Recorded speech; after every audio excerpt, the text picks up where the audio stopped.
Hello students, आज हम पढ़ेंगे नाइन्थ क्लास की साइंस की 31वीं वर्कशीट जिसका टॉपिक है त्वरण। त्वरण है क्या? देखो, हमने पढ़ा कि एक समान गति से चलने वाली वस्तु के वेग में समय के साथ कोई बदलाव नहीं होता, पर असमान गति में जैसे सड़क पर ट्रैफिक में चलती हुई कार का वेग समय के साथ बदलता रहता है, या जो साइकिल अगर कोई चला रहा है तो उसके वेग में क्या आ रहा है? बदलाव आ रहा है। एक जैसी स्पीड तो रहेगी नहीं, गति एक जैसी नहीं रहेगी। तो वेग में समय के साथ हो रहे इस बदलाव को हम किसके द्वारा दिखाएंगे? त्वरण। यानी कि वेग में जो परिवर्तन हुआ समय के साथ, उसे क्या कहा गया? त्वरण कहा गया, और इसे ए के द्वारा लिखा जाता है। और किसी वस्तु के प्रति इकाई समय में वेग में परिवर्तन के माप को त्वरण कहा जाएगा। अब इसे ज्ञात किस प्रकार किया जाएगा? त्वरण को कहा जाएगा वेग में परिवर्तन, और इसे किससे भाग किया हमने? लिए गए समय से। अब वेग में परिवर्तन कैसे निकालेंगे? तो वेग में परिवर्तन निकालने के लिए अंतिम वेग में से प्रारंभिक वेग को हम घटा देंगे और समय को t में मापेंगे। ठीक है, तो ये बन जाएगा त्वरण बराबर है अंतिम वेग माइनस प्रारंभिक वेग और भाग बाय समय, यानी कि a बराबर है v minus you upon t। और त्वरण का SI मात्रक है मीटर पर सेकंड स्क्वायर। अब यहाँ पर अगर हम पढ़ें तो अगर वस्तु का अंतिम वेग प्रारंभिक वेग से अधिक है तो त्वरण कैसा होगा? घनात्मक होगा। और इस गति को कैसा कहा गया था? त्वरित गति कहा गया था। पर अगर अंतिम वेग प्रारंभिक वेग से कम है तो त्वरण कैसा होगा? ऋणात्मक होगा, यानी कि वस्तु रुक रही है, तो इसे कहा जाएगा मंदन गति। क्या कहा जाएगा? मंदन गति। अब एक उदाहरण लेते हैं हम यहाँ पर कि यदि एक रुकी हुई बस के चलने पर, रुकी हुई बस थी यानी कि उसका प्रारंभिक वेग कैसा था? 0 था। वह 2 सेकंड में 5 मीटर प्रति सेकंड का वेग या गति प्राप्त कर लेती है, तो इसका त्वरण कितना होगा? अब देखो, प्रारंभिक वेग कितना हुआ? 0, क्योंकि रुकी हुई बस थी। और अंतिम वेग कितना हुआ? 5 मीटर प्रति सेकंड। और समय कितना लिया? 2 सेकंड। तो त्वरण कैसे ज्ञात करेंगे? अंतिम वेग में से प्रारंभिक वेग को घटाएंगे और समय से भाग कर देंगे, यानी कि 5 में से 0 को घटाया तो कितने आए? 5 आ गए। और 2 से भाग किया तो कितना हो गया? 5 को 2 से भाग किया तो 2.5 मीटर प्रति सेकंड स्क्वायर का त्वरण आ गया। और यहाँ पर गति क्या हुई? बढ़ रही है, तो त्वरित गति का उदाहरण है।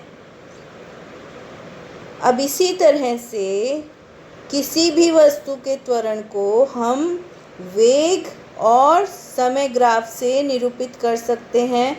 जिस प्रकार गति, वेग समान और एक समान थे, इसी प्रकार त्वरण भी एक समान व असमान होता है।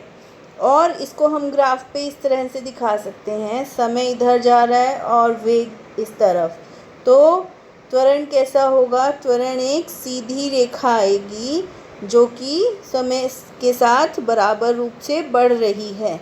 यहाँ पर समान त्वरण उसे कहा जाएगा कि यदि एक वस्तु सरल रेखा में चल रही है और उसका वेग समान समय में समान रूप से घट या बढ़ रहा है, तब उसे क्या कहा जाएगा? समान त्वरण कहा जाएगा। और इसी तरह से अगर किसी वस्तु का वेग असमान रूप से घट या बढ़ रहा है तो उसे असमान त्वरण कहेंगे। समान त्वरण का उदाहरण है गिरता हुआ पत्थर जिसका वेग अपने आप लगातार बढ़ता हुआ जा रहा है, और असमान त्वरण का उदाहरण लंबी दूरी में कार की असमान गति, यानी कि कहीं पर कार तेज हो सकती है, कहीं पर कार फिर धीरे हो जाती है, कहीं रुकी हुई है, तो उसका त्वरण कैसा होगा, बदलता रहेगा। तो वो किस चीज़ का उदाहरण हुआ, असमान त्वरण का उदाहरण हुआ। देखो अब कुछ प्रश्नों की बात करते हैं। सबसे पहला है त्वरण किसे कहते हैं, इसके सूत्र व इकाई को स्पष्ट कीजिए। तो हम यहाँ पर देख सकते हैं कि किसी वस्तु के प्रति इकाई समय में वेग में परिवर्तन की माप को त्वरण कहा जाता है, और इसकी एसआई मात्रक है मीटर प्रति सेकंड स्क्वायर। और इसको सूत्र अगर हम देखें तो सूत्र क्या आएगा, त्वरण बराबर है वेग में परिवर्तन भाग किया हमने किससे, लिए गए समय से, यानी कि त्वरण बराबर है अंतिम वेग माइनस प्रारंभिक वेग अपॉन समय, यानी कि t। हमारे पास वेग भी है तो हमारा त्वरण आ जाएगा कैसे, त्वरण बराबर है वेग में परिवर्तन और भाग किससे किया हमने, समय से। तो यहाँ पर वेग कितना है 200 मीटर प्रति सेकंड और समय कितना है 30 सेकंड। तो 200 को अगर हम 30 से भाग करेंगे तो क्या आ जाएगा, हमारे पास त्वरण आ जाएगा। इसी तरह से अगला प्रश्न है एक समान त्वरण व असमान त्वरण को वेग समय ग्राफ द्वारा स्पष्ट कीजिए। तो आप यहाँ से देख सकते हो ये समान त्वरण का उदाहरण है और ये असमान त्वरण का उदाहरण है वेग समय ग्राफ के द्वारा। अगला प्रश्न है कोई कार एक समान रूप से त्वरित होकर 5 सेकंड में 5 मीटर पर सेकंड से 10 मीटर पर सेकंड की चाल प्राप्त कर लेती है, तो कार का त्वरण ज्ञात कीजिए। अब देखो समय 5 सेकंड है, प्रारंभिक वेग 5 मीटर प्रति सेकंड है और अंतिम वेग 10 मीटर प्रति सेकंड है।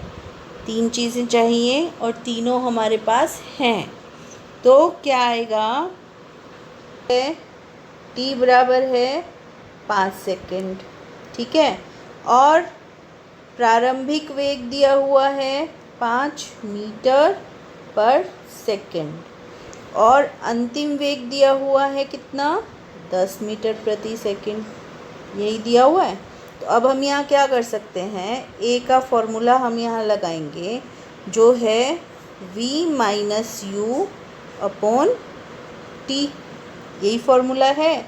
तो अब इसमें क्या आ जाएगा, वैल्यूज़ हम यहाँ अगर पुट करेंगे तो हमारे पास आएगा 10 माइनस 5 अपॉन 5। तो ये क्या आ गया 5/5 बराबर है कितना आ जाएगा 1, यानी कि 1 मीटर पर सेकंड स्क्वायर का त्वरण गति हमारे पास आ जाएगी।